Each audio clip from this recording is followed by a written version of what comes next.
ये तो देखिए साफ हो रहा है धीरे धीरे कि सरकार अंकुश चुनाव आयोग पर लगा रही है। वही चुनाव आयोग था जब टीएन शेषन के समय में, जब केपीएस गिल के टाइम में, जब लिंगदोह के टाइम में, कि उसकी हनक थी। और ठीक कह रहे हैं सुनील जी कि दुनिया भर के लोग जानना चाहते थे कि भारत में कैसे चुनाव कराए जा रहे हैं और कितना सख्त प्रशासन है चुनाव आयोग का, किस तरह से वो चुनाव के दौरान किस तरह से अपने अधिकारों का अधिकतम इस्तेमाल करते हुए वो ट्रांसपेरेंसी कोशिश करता है कि बिल्कुल सही तरीके से चुनाव हो। और राजनीतिक दलों में भी एक भय सा रहता था। लेकिन अब क्या हो गया है कि एक बहुमत की सरकार है, और ऐसी बहुमत की सरकार है जो विपक्ष को बिल्कुल ही इंपॉर्टेंस नहीं दे रही है।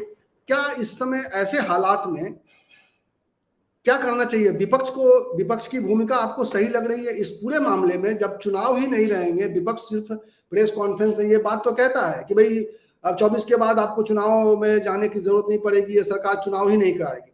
लेकिन इन मुद्दों पर क्यों नहीं वो सड़क पर उतर कर आते हैं बिल्कुल एग्रेसिवली? चुनाव ही नहीं रहेगा तो बाकी बहुत सारी लड़ाइयां तो ऐसे ही खत्म हो जाएंगी। देखिए, आपने विपक्ष की बात कही, तो ऐसा नहीं है कि विपक्ष का दामन बहुत साफ है। हमने इतने सालों तक यूपी में भी चुनाव कवर किया है और बाहर का भी देखते रहे, चाहे बंगाल हो चाहे बिहार हो। जो भी पार्टी या पावर में होती है या अपोजिशन में होती है, या कई लोग तो जेल से लड़ते हैं, तब भी वो मतलब बूथ कैप्चरिंग या अपना प्रभाव का इस्तेमाल करते हैं। तो जो चुनाव आयोग को स्वतंत्र बनाने की बात है, वो ये नहीं है कि हाँ विपक्ष की केवल जिम्मेदारी है या विपक्ष के अनुकूल है कि नहीं, या रूलिंग पार्टी के अनुकूल है या नहीं। देखिए, केवल कानून से भी काम नहीं चलता। कानून से ज्यादा परंपराएं कई देशों में है, तो लिखित संविधान ही नहीं है, लेकिन परंपराओं से काम चलता है। और हम जब छोटे थे तो किस्सा सुनते थे कि प्राइम मिनिस्टर कभी जा रहे थे कहीं और एक ट्रैफिक सिपाही ने उनको रोक दिया, उनके काफिले को, और बाद में प्राइम मिनिस्टर ने उसको शाबाशी दी। हमारे यहाँ तो आज अगर कोई ट्रैफिक सिपाही, पहली बात तो हिम्मत लगेगा ही नहीं, वो खुद डीजी साहब खुद ही आगे काफिले में चलेंगे। लेकिन अगर कुछ ऐसी हिमाकत कोई कर दे तो बुलडोजर से पूरा ट्रैफिक बूथ ही उखाड़ देंगे ये। तो ये बुलडोजर सरकार जब चल रही हो देश में, तो उसमें कानून तो सशक्त होना ही चाहिए। और देखिए, पहले ये था कि यही कि भाई गुडविल गुड फेथ पे काम चलता था, तो कोई कानून नहीं था, और सुप्रीम कोर्ट के 5 जजेस की बेंच ने कहा कि भाई इसका कानून होना चाहिए। तो आप जो सरकार में आज बैठे हैं, वो लोग आपदा में अवसर तलाशते हैं कि आप कुछ भी कह दीजिए, कुछ भी कर दीजिए, वो अपना उसको ट्विस्ट करके निकाल लेंगे।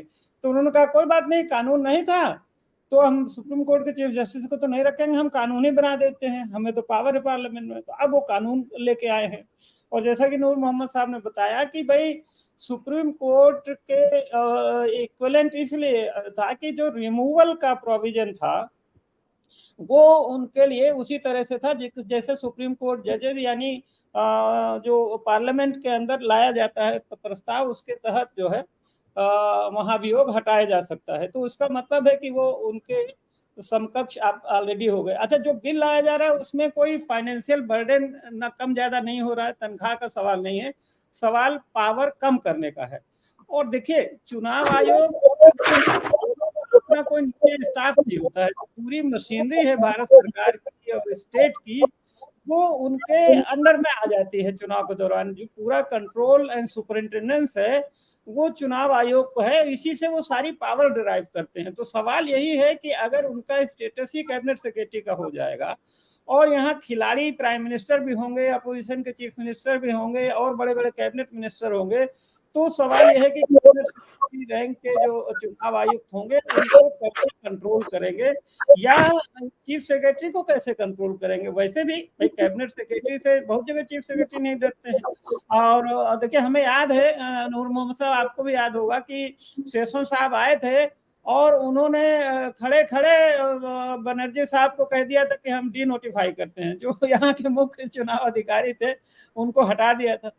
तो ये एक पावर ये जो होती है, ये हनक जो होती है, उसी से नीचे सब डरते हैं, दरोगा से लेके और क्रिमिनल से लेके और डीएम, एसपी, चीफ सेक्रेटरी।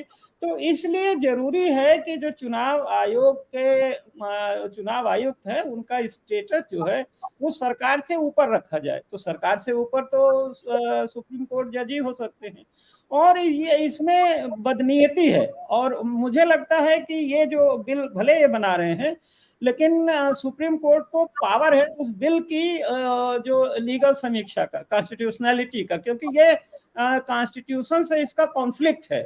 जिनका स्टेटस कॉन्स्टिट्यूशन में सुप्रीम कोर्ट जजेस के बराबर है, आप उसको कैबिनेट सेक्रेटरी के बराबर कर दें, तो इस कॉन्फ्लिक्ट की वजह से ये मामला सुप्रीम कोर्ट में जाएगा। और हमें विश्वास है कि सुप्रीम कोर्ट ये जो बैलेंस बिगाड़ रही है सरकार, उसको रिस्टोर जरूर करेगी।